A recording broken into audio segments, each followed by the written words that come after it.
ഈ പറയുന്ന ലക്ഷണങ്ങൾ നിങ്ങൾക്ക് അനുഭവപ്പെടാറുണ്ടോ എങ്കിൽ അത് ചിലപ്പോൾ ഷുഗറിൻ്റെ തുടക്കമായേക്കാം.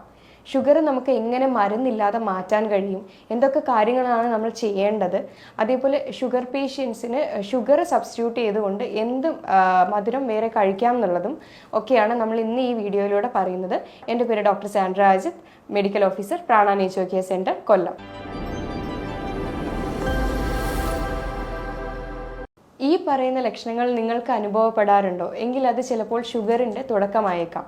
ഷുഗർ നമുക്ക് എങ്ങനെ മരുന്നില്ലാതെ മാറ്റാൻ കഴിയും, എന്തൊക്കെ കാര്യങ്ങളാണ് നമ്മൾ ചെയ്യേണ്ടത്, അതേപോലെ ഷുഗർ പേഷ്യൻസിന് ഷുഗർ സബ്സ്റ്റിറ്റ്യൂട്ട് ചെയ്തുകൊണ്ട് എന്ത് മധുരം വേറെ കഴിക്കാം എന്നുള്ളതും ഒക്കെയാണ് നമ്മൾ ഇന്ന് ഈ വീഡിയോയിലൂടെ പറയുന്നത്. നമ്മൾ ഫാസ്റ്റിങ്ങിൽ ബ്ലഡ് ഷുഗർ വാല്യൂ ചെക്ക് ചെയ്യുകയാണെങ്കിൽ നമുക്ക് ചിലപ്പോൾ അത് നോർമലായിട്ട് കണ്ടേക്കാം. പക്ഷെ നമുക്ക് ഷുഗർ ഉണ്ടോ അല്ലെങ്കിൽ ഷുഗറിലേക്ക് പോവുകയാണോ, പ്രീ ഡയബറ്റിക് ആണോ അതോ ഡയബറ്റിക് സ്റ്റേജിലേക്ക് എത്തിയിട്ടുണ്ടോ എന്നുള്ളത് അറിയണമെങ്കിൽ നമുക്ക് HbA1c എന്ന് പറയുന്നൊരു ടെസ്റ്റ് ചെയ്യാം. അപ്പോൾ ഇതിനകത്ത് നമുക്ക് ലാസ്റ്റ് 3 മാസത്തെ ഒരു ആവറേജ് വാല്യൂ, നമ്മുടെ ബ്ലഡ് എത്രത്തോളം ഷുഗറിൻ്റെ കണ്ടന്റ് ഉണ്ടായിരുന്നു എന്നുള്ളത് നമുക്ക് ഈ ഒരു വാല്യൂ എടുക്കുമ്പോൾ കിട്ടുന്നതായിരിക്കും. നമുക്ക് ചില ലക്ഷണങ്ങളായിരിക്കും നമുക്ക് പ്രീ ഡയബറ്റിക്കിലേക്ക് അതായത് ഡയബറ്റിക്കിലേക്ക് പോകുന്നതിന് മുന്നേയുള്ള സ്റ്റേജാണ് പ്രീ ഡയബറ്റിക് എന്ന് പറയുന്നത്. അപ്പോൾ ഈ ഒരു സ്റ്റേജിൽ എന്തൊക്കെ ബുദ്ധിമുട്ടുകളായിരിക്കും നമുക്ക് ആദ്യം ഉണ്ടാവുന്നതെന്ന് നോക്കാം. അമിതമായിട്ടുള്ള ദാഹം ഉണ്ടാകാറുണ്ട്, അതേപോലെ അമിതമായിട്ട് വിശപ്പും, അതേപോലെ നാവെല്ലാം വരണ്ട് വരുന്ന ഒരവസ്ഥയും, പിന്നെ എന്തെങ്കിലും മുറിവ് പറ്റിക്കഴിഞ്ഞു കഴിഞ്ഞാൽ അത് കരിയാനുള്ള ബുദ്ധിമുട്ടുകളും ഒക്കെ ആയിരിക്കും ആദ്യത്തെ ലക്ഷണങ്ങളായിട്ട് അനുഭവപ്പെടുന്നത്. ഇത് കൂടാതെ ശരീരത്തിൽ ബോഡി വീക്ക്നെസ് ഉണ്ടാകാം, അതേപോലെ കൈയും കാലും ഒക്കെ തരിച്ച് വരുന്നൊരു അവസ്ഥ കണ്ടേക്കാം. അതുപോലെ തന്നെ രാത്രി കാലങ്ങളിൽ കൂടുതലും യൂറിൻ പാസ് ചെയ്യുന്ന ഒരവസ്ഥ, നമ്മുടെ ബ്ലഡിൽ ഷുഗർ കണ്ടന്റ് അധികമായിട്ട് ഉണ്ടായിട്ടുണ്ടെങ്കിൽ നമുക്ക് ഈ ഒരു സെൻസേഷൻ വരാം. അപ്പം പെട്ടെന്ന് ബാത്റൂമിൽ പോകുന്ന ഒരു സിറ്റുവേഷൻ, ഇതും ഷുഗറിൻ്റെ പ്രീ ഡയബറ്റിക് സ്റ്റേജിൻ്റെ ഒരു ലക്ഷണമാണ്. അതുപോലെ തന്നെ മധുരത്തോടൊരു ക്രേവിങ്സ് വരുന്നത്, മധുരം പിന്നെ കഴിക്കാൻ തോന്നുന്ന ഒരു അവസ്ഥ, അതേപോലെ ട്രൈ ചെയ്യാതെ തന്നെ വെയിറ്റ് ലോസ് ആവുക, പിന്നെ ഇൻഫെക്ഷൻസ് പെട്ടെന്ന് ഉണ്ടാവുക, പിന്നെ കാഴ്ച മങ്ങൽ ഉണ്ടാവുക, ഇങ്ങനെയൊക്കെ വരുമ്പോൾ ഇതൊക്കെ ഒരു ലക്ഷണങ്ങളാണ്. പ്രീ ഡയബറ്റിക് സ്റ്റേജിൽ നിന്ന് ഡയബറ്റിക്കിലേക്ക് പോകുന്നതിൻ്റെ ലക്ഷണങ്ങളാണ്. അപ്പോൾ ഇത് നമ്മൾ ശ്രദ്ധിക്കാതെ വിട്ട് കഴിഞ്ഞിട്ടുണ്ടെങ്കിൽ ഉറപ്പായിട്ടും 6 മാസം അല്ലെങ്കിൽ 1-2 വർഷത്തിനകത്ത് തന്നെ നിങ്ങൾക്ക് ഷുഗർ വരാനായിട്ടുള്ള ചാൻസ് കൂടുതലാണ്. അപ്പോൾ നമുക്കിത് prevention is better than cure എന്ന് പറയുന്നതിനേക്കാളും അങ്ങനെയാണ് നമ്മൾ പറയുന്നത്. അപ്പോൾ ശരിക്കും അത് ക്യൂറിലേക്ക്, അതായത് അസുഖം വന്നിട്ട് ക്യൂർ ചെയ്യാൻ നിൽക്കാതെ നമ്മൾ അതിനെ കൈയോടെ അറിഞ്ഞ് കാര്യങ്ങൾ മനസ്സിലാക്കി അതിനെ അവിടെ കൺട്രോൾ ചെയ്യാനായിട്ടാണ് ശ്രമിക്കേണ്ടത്. നമ്മൾ പറഞ്ഞായിരുന്നു HbA1c എന്ന് പറഞ്ഞായിരുന്നു. അപ്പോൾ ഈ ഒരു ടെസ്റ്റ് വാല്യൂവിൽ പെർസെൻറ്റേജ് നോക്കുകയാണെങ്കിൽ 5.6 ആണ് നമുക്ക് എപ്പോഴും നോർമലായിട്ട് നിൽക്കുന്നത്. 5.7 തൊട്ട് 6 വരെ നമുക്ക് പ്രീ ഡയബറ്റിക് സ്റ്റേജിലാണ് വരുന്നത്. 6 തൊട്ടുള്ള മേലേക്കുള്ള പെർസെൻറ്റേജ് വന്നിട്ട് ഡയബറ്റിക് സ്റ്റേജിലേക്കാണ് പോകുന്നത്. ഇപ്പോൾ നമ്മൾ പറഞ്ഞായിരുന്നു പോളിയൂറിയ എന്ന് പറയുന്ന സിംറ്റം. ഇതിനകത്ത് എന്ന് പറയുമ്പോൾ ബ്ലഡിനകത്ത് അധികമായിട്ടുള്ള ഗ്ലൂക്കോസ് അടിഞ്ഞു കൂടുമ്പോൾ അത് കിഡ്നിക്ക് ഓവർലോഡ് കൂടുകയും അപ്പോൾ അത് പുറന്തള്ളാനായിട്ടുള്ള ഒരു മാർഗ്ഗമാണ് ഇടയ്ക്കിടയ്ക്ക് യൂറിനേഷൻ പാസ് ചെയ്യണമെന്നുള്ള ഒരു തോന്നൽ. അത് പ്രത്യേകിച്ചും രാത്രി കാലങ്ങളിലാണ് വരുന്നത്. അപ്പോൾ ഈ പ്രീ ഡയബറ്റിക് സ്റ്റേജ് ഇങ്ങനെയൊക്കെ വന്ന് നിന്നിട്ടും ആരും ശ്രദ്ധിക്കാതെ ഇരുന്നിട്ടുണ്ടെങ്കിൽ അത് ചിലപ്പോൾ ഡയബറ്റിക് സ്റ്റേജിലേക്ക് 6 മാസം കൊണ്ടോ അല്ലെങ്കിൽ 1-2 വർഷം കൊണ്ടോ എത്തിപ്പെടും. അപ്പോൾ ഇങ്ങനെ നമ്മൾ കണ്ടിന്യൂ ആയിട്ടുണ്ട് എന്നുണ്ടെങ്കിൽ അത് പിന്നെ മറ്റ് പല രോഗങ്ങളിലേക്കും മറ്റ് പല ജീവിതശൈലി രോഗങ്ങളിലേക്കും വഴിതിരിക്കും. അതേപോലെ നെർവ്സിനെല്ലാം ഇത് അഫക്റ്റ് ചെയ്ത് ഡയബറ്റിക് ന്യൂറോപ്പതി എന്നും, അതേപോലെ കിഡ്നിനെ ബാധിച്ച് ഡയബറ്റിക് നെഫ്രോപ്പതി എന്നും, കണ്ണുകളെയൊക്കെ ബാധിച്ച് ഡയബറ്റിക് റെറ്റിനോപ്പതി എന്നുള്ള കണ്ടീഷനുകളിലേക്ക് ഇത് വഴിതിരിച്ച് വിടുകയാണ് ചെയ്യാറ്. ഇപ്പോൾ ഓരോ വീടുകൾ എടുത്തു കഴിഞ്ഞാലും അവിടെ 1-2 ഡയബറ്റിക് പേഷ്യൻസ് ഉള്ളത് ഇപ്പോൾ ഒരു നിർബന്ധം പോലെയാണ്. കാരണം ഡയബറ്റിക് പേഷ്യൻസ് ഇപ്പോൾ ഇല്ലാത്ത വീടുകൾ ചുരുക്കമാണ്.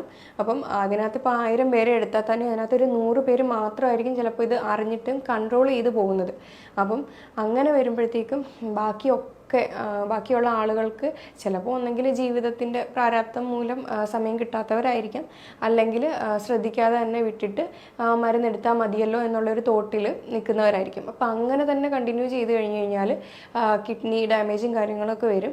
അപ്പം ഈ ഡയബറ്റിക് കൺട്രോൾ ചെയ്യാത്തത് കൊണ്ടാണ് ശരിക്കും കിഡ്നി ഡാമേജ് അല്ലെങ്കിൽ മറ്റുള്ള ഓർഗൻ ഡാമേജൊക്കെ വരുന്നത്. കാരണം മെഡിസിൻ എടുത്തുകൊണ്ടാണെന്നുള്ള പേരും ലാസ്റ്റ് വരും. ആക്ച്വലി മെഡിസിൻ എടുത്തുകൊണ്ട് ഭക്ഷണത്തെ കൺട്രോൾ ചെയ്യാതെ പോയിക്കൊണ്ടിരിക്കുമ്പോഴാണ് മറ്റ് പല ബുദ്ധിമുട്ടുകളിലേക്കും മാറുന്നത്. അപ്പം മെഡിസിൻ എടുത്ത് അതോടൊപ്പം തന്നെ കൺട്രോൾ ചെയ്ത് വരികയാണെങ്കിൽ നമ്മൾക്ക് ഡയബറ്റിക് ഒരുമാതിരി കുറയ്ക്കാനും കഴിയും. അതേപോലെ മെഡിസിൻ എടുക്കാതെ നമുക്ക് നമ്മുടെ ഹോസ്പിറ്റലിൽ നമ്മൾ ട്രീറ്റ്മെൻറ്റ് കൊടുക്കുന്നുണ്ട്. അപ്പോൾ അതിനകത്ത് തന്നെ നമുക്ക് ഒരുപാട് പേർക്ക് റിസൾട്ട് നമ്മൾ കണ്ടുവരുന്നുണ്ട്. അതും ഭക്ഷണത്തിൽ കൂടെയും പിന്നെ അതേപോലെ ജീവിതശൈലിയിൽ ചെറിയ ചെറിയ മാറ്റങ്ങളും കുറച്ച് ട്രീറ്റ്മെൻറ്റ്സും അതേപോലെ എക്സസൈസും യോഗയൊക്കെ പറഞ്ഞു കൊടുത്ത് നമ്മൾ ജീവിതശൈലി മാറ്റങ്ങളിലൂടെ തന്നെ ഈ ജീവിതശൈലി രോഗമായിട്ടുള്ള പ്രമേഹം തിരിച്ച് റിവേഴ്സ് ചെയ്ത് കൊണ്ടുവരുന്നുണ്ട്. പിന്നെ ഞാൻ എപ്പോഴും പറയുന്ന പോലെ ഷുഗർ 300 ആണെങ്കിലും 400 ആണെങ്കിലും നമുക്കത് റിവേഴ്സ് ചെയ്ത് തിരിച്ച് കൊണ്ടുവരാനായിട്ടായാലും കഴിയും. ഇപ്പോൾ മെഡിസിൻ എടുക്കുന്നവരാണെങ്കിൽ അല്ലെങ്കിൽ ഇൻസുലിൻ എടുക്കുന്നവരാണെങ്കിൽ അതിൻ്റെ അളവ് കുറച്ച് പതിയെ കൊണ്ട് കുറച്ച് അത് ഇല്ലാതാക്കാനായാലും നമുക്ക് കഴിയും. അപ്പോൾ അതെങ്ങനെയാണെന്ന് വെച്ച് കഴിഞ്ഞാൽ അതിനൊരു മെത്തേഡുണ്ട്. കുറച്ച് ഡയറ്റിനകത്ത് ശ്രദ്ധിക്കണം. അതായത് സിമ്പിളായിട്ടുള്ള കാർബ്സൊക്കെ കട്ട് ചെയ്ത് കോംപ്ലക്സ് കാർബിലേക്ക് സ്വിച്ച് ചെയ്യുക. അതായത് സിമ്പിൾ കാർബ് എന്ന് പറഞ്ഞു കഴിഞ്ഞാൽ പെട്ടെന്ന് ബ്ലഡിലേക്ക് ഷുഗർ ഇറങ്ങുന്ന ഒരു ഇതാണ്. അപ്പോൾ അത് ഗ്ലൈസീമിക് ഇൻഡെക്സും ഗ്ലൈസീമിക് ലോഡ് എന്ന് പറഞ്ഞ കുറച്ച് കാര്യങ്ങളുണ്ട്. അതെന്ന് പറഞ്ഞു കഴിഞ്ഞാൽ പെട്ടെന്ന് ബ്ലഡിൽ ഷുഗർ സ്പൈക്ക് ആകുന്ന ഭക്ഷണങ്ങളാണ്. ഗ്ലൈസീമിക് ലോഡ് എത്രത്തോളം സ്പീഡിൽ ആകുന്നുണ്ട് എന്നുള്ള ഒരു ഇതാണ്. ഇപ്പോൾ ഇതിൻ്റെ രണ്ടിൻ്റെയും കൂടെ കോമ്പിനേഷൻ ആയിട്ടുള്ള ഭക്ഷണമായിരിക്കണം നമ്മൾ എപ്പോഴും ചൂസ് ചെയ്യേണ്ടത്. പിന്നെ അധികം ഫൈബർ റിച്ച് ആയിട്ടുള്ള ഭക്ഷണങ്ങൾ കഴിക്കാം. സാലഡ്സൊക്കെ അധികമായിട്ട് കഴിക്കാനായിട്ട് നോക്കുക. എപ്പോഴും ഒരു കുക്ക്ഡ് മീൽ എടുക്കുമ്പോൾ അതിന് മുന്നേ ഒരു ഹാഫ് ബൗൾ സലാഡ് കഴിക്കാൻ നോക്കുക. അതിനകത്ത് കുക്കുംബർ, ക്യാരറ്റ്, കുറച്ച് ഗ്രീൻസ് ആഡ് ചെയ്യുക. ലീഫി വെജിറ്റബിൾസ് പോലത്തെ കുറച്ച് അങ്ങനെ കഴിക്കാൻ പറ്റുന്ന ഗ്രീൻസൊക്കെ ആഡ് ചെയ്ത് നമുക്ക് കഴിക്കാവുന്നതാണ്. ഈ ഫൈബർ എന്ന് പറയുന്നത് നമ്മുടെ ഗട്ട് ഹെൽത്തിനും ഏറ്റവും നല്ലൊരു കാര്യമാണ്. അതേപോലെ ഡയബറ്റിക് പേഷ്യൻസിന് മാത്രമല്ല, അത് കൊളസ്ട്രോളിനും ഹൈപ്പർ ടെൻഷനും ഒക്കെ ഒരേപോലെ ഹെൽപ്പ് ചെയ്യുന്ന ഒരു ഘടകമാണ് ഫൈബർ എന്ന് പറയുന്നത്. അപ്പോൾ ഇതേപോലെ തന്നെ നമ്മൾ മാനേജ് ചെയ്തുകൊണ്ടിരിക്കുമ്പോഴാണ് നമുക്കെന്താ പച്ചക്കറികൾ, ഇലക്കറികൾ, പിന്നെ അതേപോലെ ഫ്രൂട്ട്സൊക്കെ നന്നായിട്ട് നമ്മുടെ ഫുഡിൽ ഇൻക്ലൂഡ് ചെയ്യുക.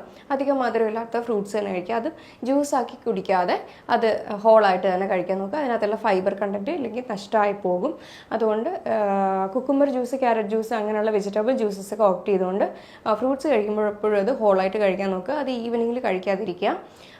അതേപോലെ നമ്മുടെ ഡയബറ്റിക് പേഷ്യൻസിന് ഡയബറ്റിക് ലൂസ് ആകുമ്പോഴത്തേക്ക്, അതായത് റിവേഴ്സ് ആയിക്കൊണ്ടിരിക്കുന്ന സമയത്ത് മസിൽ വേസ്റ്റിംഗ് എന്ന് പറയുന്ന ഒരു കണ്ടീഷൻ ഉണ്ടാവാം. അങ്ങനെ വരുമ്പോഴത്തേക്ക് അതിനെ നമ്മൾ പ്രോട്ടീനൊക്കെ കൊടുത്ത് സപ്ലിമെൻറ്റ് ചെയ്യേണ്ടതാണ്. അത് നമുക്ക് നമ്മുടെ പയറുവർഗ്ഗങ്ങളും അല്ലാതുള്ള കാര്യങ്ങളൊക്കെ നമുക്ക് കഴിക്കാവുന്നതാണ്. അപ്പോൾ മസിൽ വേസ്റ്റിംഗ് എന്ന കണ്ടീഷൻ ഉണ്ടാകുന്നത് സർവ്വസാധാരണമാണ് ഡയബറ്റിക് റിവേഴ്സ് ചെയ്തുകൊണ്ടിരിക്കുമ്പോൾ. പിന്നെ ഫുഡ് കഴിക്കുമ്പോൾ എപ്പോഴും തവണകളായി കഴിക്കാൻ നോക്കുക.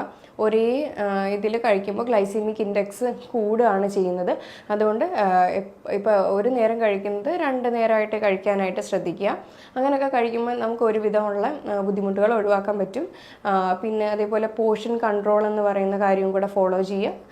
പോർഷൻ കൺട്രോൾ എന്ന് പറയുമ്പോൾ ഞാൻ എല്ലാ വീഡിയോയിലും പറയുന്ന പോലെ തന്നെ നമ്മളത് പ്ലേറ്റ് 4ആയിട്ട് ഡിവൈഡ് ചെയ്തുകൊണ്ട് അതിനകത്ത് കാർബ്സും അത്യാവശ്യം പ്രോട്ടീനും ഫാറ്റും ഫൈബറും അടങ്ങിയ ഒരു പ്ലേറ്റ് തന്നെ നമ്മൾ ഉച്ചയ്ക്ക് ഓപ്റ്റ് ചെയ്യേണ്ടതാണ്. പിന്നെ ഈവനിങ് ആകുമ്പോൾ നമ്മൾ സാധാരണ ടീ മാറ്റിയതിന് ശേഷം മറ്റുള്ള ഗ്രീൻ ടീയിലേക്കോ അല്ലെങ്കിൽ ഒരു ഹെർബൽ ടീയിലേക്കോ അല്ലെങ്കിൽ ജ്യൂസോ അല്ലെങ്കിൽ ഹോൾ ഫ്രൂട്ടോ ഒക്കെ കഴിക്കുന്നത് നല്ലതായിരിക്കും. ഈവനിങ് സ്നാക്സ് ആയിട്ടും ആ ഒരു ടൈമിൽ നമുക്ക് എടുക്കാവുന്നതാണ്. അപ്പോൾ നമ്മൾ പറഞ്ഞു ഈവനിങ് ടൈമിൽ എന്താ വെച്ച് കഴിഞ്ഞാൽ ലഘുവായിട്ടുള്ള ഭക്ഷണങ്ങൾ തന്നെ കഴിക്കാൻ നോക്കുക. ഒരുപാട് ഫ്രൂട്ട്സ് കഴിക്കാതിരിക്കുക. ലൈക്ക് ഈവനിങ് ടൈമിൽ നമ്മൾ അധികം ഹാർഡായിട്ടുള്ളത് അല്ലെങ്കിൽ കട്ടിയായിട്ടുള്ളത് കഴിച്ചു കഴിഞ്ഞാൽ നമുക്കത് ബുദ്ധിമുട്ടുകളാണ് ഉണ്ടാക്കുന്നത്. കാരണം ആ ഒരു ടൈമിലേക്ക് ഡൈജഷൻ പോകുമ്പോഴത്തേക്ക് ബ്ലഡിലേക്ക് ഷുഗർ സ്പൈക്ക് കൂടുകയാണ് ചെയ്യുന്നത്. അപ്പം അങ്ങനെ വരുമ്പോഴത്തേക്ക് ബുദ്ധിമുട്ടുകൾ ഉണ്ടാകും. എപ്പോഴും നമ്മളൊരു സൂര്യാസ്തമയത്തിന് മുന്നേ തന്നെ കഴിക്കുന്നതായിരിക്കും ഏറ്റവും ബെറ്റർ. ഇനി അതും അല്ലെങ്കിൽ ഒരു 6:30-7 മണിക്കകത്ത് തന്നെ നമ്മുടെ ഡിന്നർ ഫിനിഷ് ചെയ്യാൻ നോക്കുക.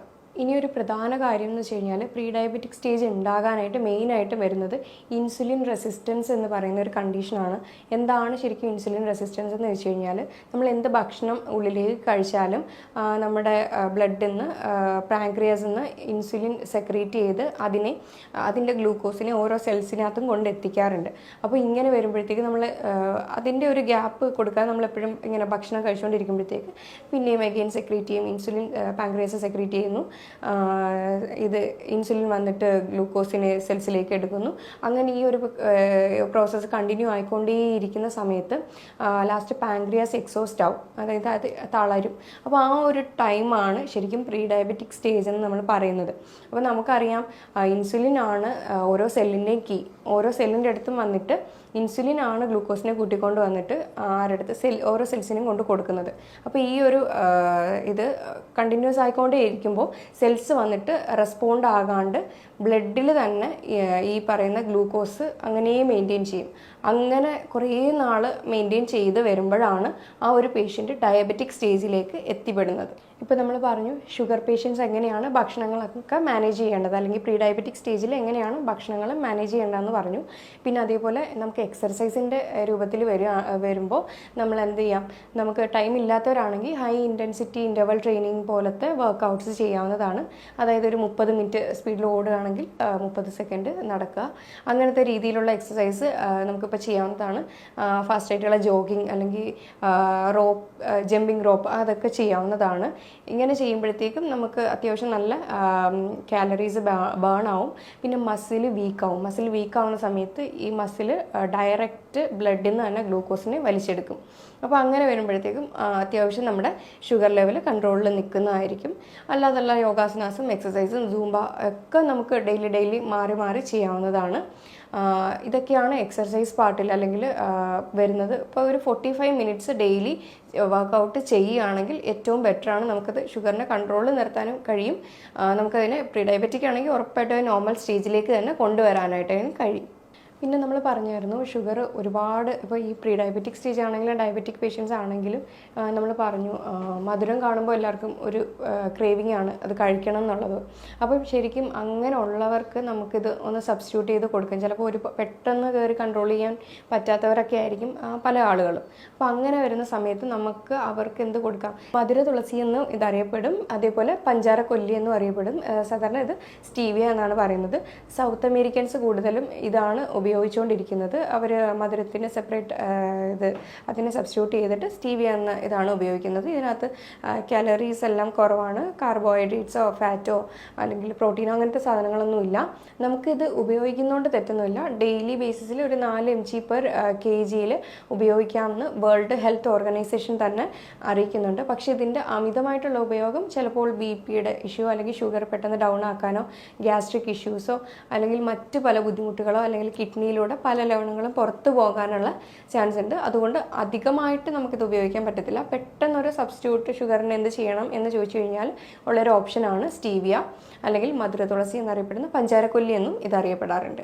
എപ്പോഴും ഒരു ഡയബറ്റിക് പേഷ്യൻ്റ് അല്ലെങ്കിൽ ഒരു പ്രീ ഡയബറ്റിക് പേഷ്യൻ്റ് ആണെങ്കിൽ സ്വയമേ നമുക്ക് ഡയറ്റൊക്കെ കൺട്രോൾ ചെയ്യാം. പിന്നെ കുറച്ചുകൂടെ ഒക്കെ നന്നായിട്ടൊരു എഫക്റ്റ് വേണം. പെട്ടെന്ന് അതൊന്ന് നമുക്കത് ഒരുപാട് കൂടാതെ അതിനെ ഒന്ന് കൺട്രോൾ ചെയ്ത് വരുത്തണം എന്നുള്ളവരാണെങ്കിൽ ഉറപ്പായിട്ടും ഒരു ഡോക്ടറെ കണ്ട് കൺസൾട്ട് ചെയ്ത് അതിൻ്റേതായ രീതികളിലുള്ള ഡയറ്റ് ചാർട്ടും എക്സർസൈസും ഒക്കെ വാങ്ങി അപ്പോൾ എല്ലാ പേഷ്യൻറ്റിനും ഒരേപോലത്തെ ഡയറ്റ് ഒരിക്കലും ഉണ്ടാവത്തില്ല. അതുകൊണ്ട് കസ്റ്റമൈസ് ചെയ്തുള്ള ഡയറ്റും ഒക്കെ വാങ്ങിയിട്ട് അത് ഫോളോ ചെയ്യാവുന്നതാണ്.